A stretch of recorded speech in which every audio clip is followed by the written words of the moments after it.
கொசுஸ்தலை ஆற்றில் ரசாயன கழிவுகளால் செத்து மிதந்துருந்துச்சு இல்லையா லட்சக்கணக்கான மீன்கள். அவையெல்லாம் 2 நாட்களாகியுமே அகற்றாமல் இருக்கிறது. இதனால் அந்த பகுதியில் கடுமையான துர்நாற்றம் வீசி வருவதாக அந்த பகுதியில் இருக்கவங்க புகார்கள்லாம் தொடர்ந்து தெரிவித்து வராங்க. நடவடிக்கை எடுக்கலைன்னா மறுபடியும் போராட்டத்தில் ஈடுபட போகிறோம் அப்படின்னு மீனவர்கள் இது தொடர்பாக ஒரு எச்சரிக்கையும் விடுத்திருக்காங்க. சலீம்,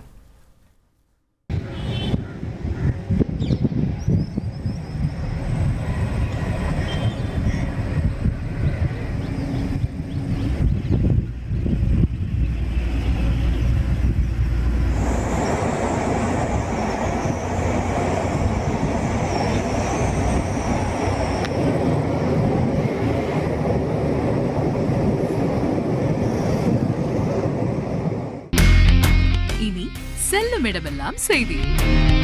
தந்தி டிவியின் வாட்ஸ்அப் சேனலை ஃபாலோ பண்ணினா செல்ல இருக்கும் இடமெல்லாம் செய்தி.